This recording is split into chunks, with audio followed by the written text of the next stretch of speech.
Hi friends, welcome to Anandhi Pandiyan சேனலில். இன்றைக்கி ரொம்பவும் யூஸ்ஃபுல்லான வீடியோ தான் ஃப்ரெண்ட்ஸ் பார்க்க போகிறோம். ஸ்கிப் பண்ணாத வீடியோவை பாருங்கள். கிச்சனில் சீக்கிரமாக எப்படியெல்லாம் வேலையை முடிக்கிறது அப்படின்னு தான் பார்க்க போகிறோம். நைட்டே பாத்திரத்தெல்லாம் எப்பொழுதுமே நீங்கள் விலக்கி வச்சுட்டு படுத்திங்கன்னா காலையில் கிச்சனுக்கு எழுந்திரிச்சு வரும்போது கிச்சனை பார்க்கவே நல்லா ஃப்ரெஷ்ஷாக இருக்கும். நமக்கும் சமைக்க ஒரு ஆர்வம் இருக்கும். பாத்திரத்தை விளக்காத அப்படியே நீங்கள் போட்டிங்கன்னா கிச்சன் உங்களுக்கு வந்ததுமே டென்ஷன் ஆகிடும். அப்புறம் சமைக்கிறது வேலைகள் எல்லாமே தடைப்படும். கொஞ்சம் லேட்டாகும். பாத்திரம் கழுவணும், அதுக்கப்புறம் அதிலே கொஞ்சம் டென்ஷன் ஆகிடும். அதுக்கப்புறம் சமைக்க ஆரம்பிக்கும் போது நமக்கு கொஞ்சம் டைம் அதிகமாகும். அதனால் நைட்டே பாத்திரத்தெல்லாம் விளக்கி வச்சுருங்க. நெக்ஸ்ட் ஐடியா என்னென்னா, ஹீட்ரு இருந்தால் ஹீட்டரில் இல்லைனா பாத்திரத்தில் ஃபஸ்ட்டு நம்ம ஒரு 2 லிட்டர் தண்ணி சுடு தண்ணி ரெடி பண்ணி வச்சுட்டோன்னா சமைக்கிறதுக்கு இந்த வெந்நீரை யூஸ் பண்ணி சமைச்சிங்கன்னா சீக்கிரமாக உங்களுக்கு டைமு சேவ் ஆகும். இந்த மாதிரி சுடு தண்ணி நீங்கள் ரெடி பண்ணி வச்சிட்டிங்கன்னா கிச்சனில் பாதி வேலை உங்களுக்கு ஈஸியாகவே முடிஞ்சிடும். வாங்க அடுத்த ஐடியா என்னன்னு பார்க்கலாம். பால் காய்ச்சும் போது நான் இன்றைக்கி கொஞ்சம் தான் பால் காய்ச்சிருக்கேன். இதிலே 3/4 பாத்திரம் அளவுக்கு நீங்கள் பால் ஊற்றினீங்கன்னா இந்த மாதிரி ஒரு ஸ்பூனு சின்ன கிண்ணம் போட்டிங்கன்னா உள்ளுக்கே கொதிச்சிட்ருக்கும், பொங்கி வெளியில் வராது. இப்போ பாருங்கள், நான் சுடு தண்ணி ரெடி பண்ணி வச்சுட்டேன். எப்பொழுதுமே காலையில் எழுந்திரிச்சு வந்ததுமே சுடு தண்ணி தான் ரெடி பண்ணி வைப்பேன். இப்போ பாருங்கள், புளி ஊற வைக்கிறதுக்கு, பொங்கல் வைக்கணுன்னா, பால் காய்ச்சணுன்னா எல்லாத்துக்குமே சுடு தண்ணி டக்குன்னு நம்ம ஊற்றணுன்னா சீக்கிரமாக வேலாகும் உங்களுக்கு. அது மாதிரி பிரியாணியாக இருக்கட்டும், பொங்கலாக இருக்கட்டும், அளந்து சுடு தண்ணி வச்சிட்டிங்கன்னா எடுத்து ஊற்றி மூடிட்டிங்கன்னா சீக்கிரமாக விசில் வந்துடும். நெக்ஸ்ட்டு நான் சத்து மாவு கஞ்சி தான் மிக்ஸ் பண்ணுறேன். வெந்நீரில் நீங்கள் மிக்ஸ் பண்ணிங்கன்னா கட்டி கட்டியாக இருக்கும். பச்சை தண்ணி ஊற்றி நீங்கள் மிக்ஸ் பண்ணால் தான் ஒரு கட்டி கூட வராது. இந்த சத்து மாவு நானே வீட்டில் ரெடி பண்ணது தான். 35 பொருட்கள் சேர்த்து தான் நான் ரெடி பண்ணேன். காலையில் 3 ஸ்பூன், பெரிய ஸ்பூனில் 3 ஸ்பூன் எடுத்துகிட்டு 200 ml பால், காய்ச்சின பால் இருந்ததுன்னா பால் ஊற்றலாம், இல்லைனா தண்ணியிலேயே நம்ம மிக்ஸ் பண்ணிக்கலாம். சுடு தண்ணி ஆல்ரெடி ரெடி பண்ணி வச்சுருக்கேன். அதுலேருந்து ஒரு 400 ml சுடு தண்ணி ஊற்றி நாங்கள் 4 பேர் 200 கிளாஸில் ஒரு கிளாஸ் குடிப்போம். நல்லா மிக்ஸ் பண்ணிவிட்டு காய்ச்சி காலையில் நீங்கள் ஸ்கூல் போகிற குழந்தைங்களா இருக்கட்டும், வேலைக்கு போகிறவங்களா இருக்கட்டும், இதில் ஒரு கிளாஸ் நீங்கள் குடித்தாவே காலையில் நீங்கள் சாப்பிடணுன்னு கூட தேவையில்ல. ஸ்கூல் போகிற பசங்களாம் அவ்வளோவா சாப்பிட மாட்டாங்க. இதில் ஒரு கிளாஸ் நீங்கள் கொடுத்தீங்கன்னாவே நல்லா காலையில் எனர்ஜெட்டிக்காக இருக்கும்.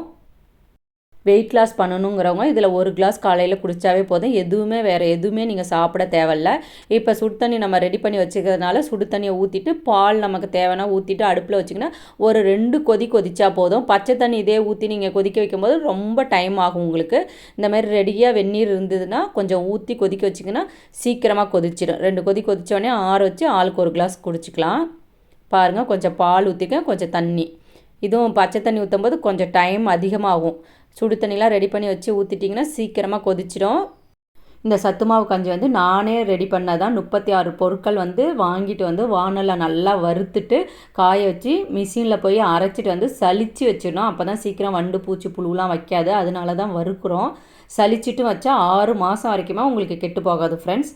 வேணும்னா சொல்லுங்கள், வீடியோ போடுறேன். நெக்ஸ்ட் ஐடியா, சமையலுக்கு யூஸ் பண்ணுற எந்த கீரையாக இருந்தாலும் தண்ணியில் கல்லுப்பு ஒரு கைப்பிடி அளவு போட்டு அதில் நீங்கள் ஊற வச்சிங்கன்னா கண்ணுக்கு தெரியாத பூச்சி எல்லாம் இருக்கும் அந்த கீரையில், எல்லாமே செத்து போகும்.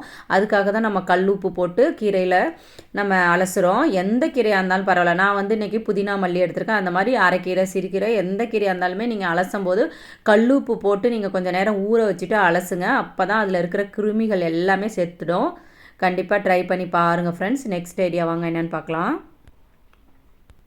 நம்ம எப்பொழுதுமே சமைக்கும்போது அப்பப்போ போய் பானையில் தண்ணி மொள்றது, இல்லைனா ஃபில்டரில் தண்ணி பிடிக்கிறது, அப்போ தான் கேனில் சாய்க்கிறது, அந்த மாதிரி வேலையெல்லாம் நம்ம முன்னாடி இந்த மாதிரி can 2 water can 3 water can தண்ணி இல்லைனா ஜக்கில் பிடிச்சி வச்சுட்டிங்கன்னா சமைக்கும்போது அந்த தண்ணி எடுத்து ஊற்றி சமைக்கிறதுக்கு உங்களுக்கு ஈஸியாக இருக்கும். டைமும் சேவ் ஆகும்.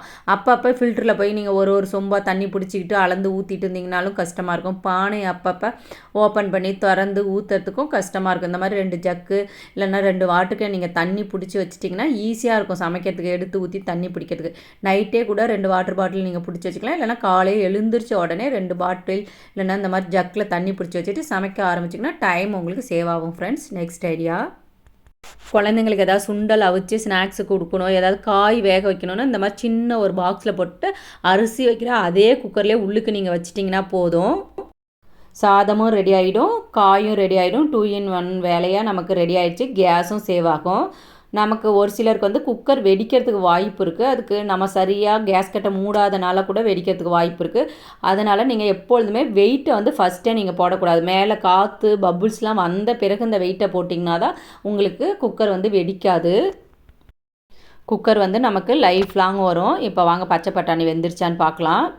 பாருங்கள் நல்லா வெந்துருச்சு பாருங்கள். இதை நீங்கள் உருளைக்கிழங்கு பொரியலுக்கு போட்டுக்கலாம், இல்லைனா குழந்தைங்களுக்கு தாளித்து ஸ்நாக்ஸாக கூட கொடுக்கலாம். 2 in 1 வேலையாக முடிஞ்சிச்சு. வேலைக்கு போகிறவங்களுக்கு ரொம்ப யூஸ்ஃபுல்லான ஐடியாவாக இருக்கும். நெக்ஸ்ட் ஐடியா வாங்க. நம்ம ஒரு சில பகுதியிலலாம் 2 நாளைக்கு 3 நாளைக்கு ஒரு டைம் தான் தண்ணி வரும். அந்த மாதிரி தண்ணி கம்மியாக வர பகுதியில் உள்ளவங்க தண்ணியை எப்படியெல்லாம் சேமிக்கலான்னு தான் பார்க்க போகிறோம். இது வந்து அரிசி களைஞ்ச தண்ணி தான். இது டைரெக்டாக நம்ம வந்து கீழே ஊற்றாத இதை ஒரு பாத்திரத்தில் பிடிச்சிங்கன்னா இந்த மாதிரி காய் அலசறதுக்கு நீங்கள் யூஸ் பண்ணிக்கலாம். எடுத்தோடனே நம்ம அரிசி களைஞ்ச தண்ணியெல்லாம் கீழே ஊற்றாத இந்த மாதிரி ஒரு பாத்திரத்தில் நீங்கள் வச்சுருந்தீங்கன்னா காய்கறிகளை அலசறதுக்கு நீங்கள் யூஸ் பண்ணிக்கலாம். இல்லைனா செடி இருந்தால் கூட செடிக்கு ஊற்றிக்கலாம். காய்கறிகள்லாம் நல்லா அலசிட்டு அதுக்கப்புறம் செடிக்கு ஊற்றலாம். நெக்ஸ்ட் ஐடியா, நானுமே இந்த தப்பை அதிகமாக பண்ணியிருக்கேன். இட்லி ஊற்றி வச்சுட்டு டிவி பார்ப்பேன், இல்லைனா வேறு வேலை பண்ணும்போது இட்லி அந்த தண்ணியெல்லாம் சுண்டி அப்படியே இட்லி பானை காந்துற அளவுக்கு ஆகிடும். அதனால நான் 1 ரூபா காயின் போட்டிருக்கேன். இது எதுக்குன்னு சொல்கிறேன். இல்லைனா நம்ம கம்ப்யூட்டர் சாம்பிராணி வாங்குறதுக்கு சின்னதாக ஒரு சில்வர் பிளேட் மாதிரி தந்துருப்பாங்க பாருங்கள், அதை கூட நீங்கள் உள்ளுக்கு போட்டுக்கலாம். போட்டிங்கன்னா இட்லி வெந்த பிறகு தண்ணி கொதிக்க கொதிக்க நமக்கு வந்து டங் டங்னு ஒரு மாதிரி சவுண்டு வரும். அதை வச்சு இட்லி ஊற்றி வச்சுருக்கோம் சவுண்டு வருது அப்படின்னு நமக்கு ஞாபகம் வரும். ஒரு சிலர் நிறைய பேர் கேட்டுதுங்க, இட்லி வீடியோ போட்டிருக்கேன், அதில் 15 லட்சம் வியூஸ் போயிருக்கு. அதில் நிறைய பேர் கேட்ட டவுட் என்னென்னா, அடித்தட்டு இட்லி குலையுது சிஸ்டர், அதுக்கு என்ன பண்ணணும்னு கேட்டிருந்தீங்க. தண்ணி நல்லா கொதித்த பிறகு இட்லி ஊற்றி வைங்க. நெக்ஸ்ட் ஐடியா, நான் வந்து பருப்பு வேக வைக்கலாம் வந்து கட்டி பெருங்காயம் தான் யூஸ் பண்ணுவேன். வாங்கிட்டு வந்துங்க பாருங்கள், சின்னதாக இந்த மாதிரி கட் பண்ணி தட்டில் ஒரு நாள் மட்டும் வெயிலில் காய வைக்க தேவையில்ல, வீட்டுக்குள்ளேயே ஒரு நாள் காய வச்சிங்கன்னா போதும். இந்த மாதிரி சின்னதாக கட் பண்ணி போட்டு உடனே கட் பண்ணி நீங்கள் பாட்டிலில் போடும்போது எல்லாம் ஒன்றோட ஒன்று ஒட்டிக்கும். இதை வெயிலில் காய வைக்கணும்னு தேவையில்ல, ஒரு நாள் மட்டும் வீட்டுக்குள்ளேயே காய வச்சுட்டு இந்த மாதிரி பாட்டிலில் நீங்கள் ஸ்டோர் பண்ணிக்கிட்டிங்கன்னா போதும். பருப்பு வேக வைக்கும்போது இந்த மாதிரி 4 பீஸ் 5 பீஸ் போட்டு வேக வைக்கலாம். ரசத்துக்கெலாம் இந்த மாதிரி கட்டி பெருங்காயம் போட்டிங்கன்னா நல்லா வாசனையாக இருக்கும். இட்லி பொடி அரைக்கும் போது கட்டி பெருங்காயம் போடுங்க. தூள் பெருங்காயத்தோட கட்டி பெருங்காயம் தான் நல்லா வாசனையாகவும் இருக்கும். இப்போ கட்டி பெருங்காயம் கெட்டி ஆயிடுச்சு சிஸ்டர் அப்படின்னு ஒருத்தவங்க கேட்டிருந்தாங்க. வேஸ்ட்டுன்னு தூக்கி போடாதீங்க, அதில் தண்ணி ஊற்றிட்டு ஃப்ரிட்ஜில் வச்சுடுங்க. வேணுங்கும் போது அந்த பெருங்காய தண்ணி ரசத்துக்கு சாம்பாருக்கு பருப்புக்கெலாம் எடுத்து நீங்கள் ஊற்றிக்கலாம். நெக்ஸ்ட் ஐடியா, பிஸ்கட் வந்து வாங்கிட்டு வந்திருப்போம், பாதி சாப்பிட்டுட்டு பிள்ளைங்க பாதி போட்டிருப்பாங்க, நமுத்து போவோம், அப்புறம் சாப்பிடவே நமக்கு தோணாது. அந்த மாதிரி பிஸ்கட் சவுத்து போனதை வந்து நீங்கள் தோசை ஊற்றிட்டு ஆஃப் பண்ணிவிடுங்க. தோசைலாம் ஊற்றிட்டு தோசைகள் ஹீட்டாக இருக்கும், ஆஃப் பண்ணதுக்கு பிறகு அந்த தோசைகள் ஹீட்டு மேலேயே நீங்கள் இந்த பிஸ்கட்லாம் வச்சா போதும். மறுபடியும் நல்லா சூடேறி நல்லா மொறுன்னு புது பாக்கெட் பிரித்த மாதிரியே சூப்பராக இருக்கும்.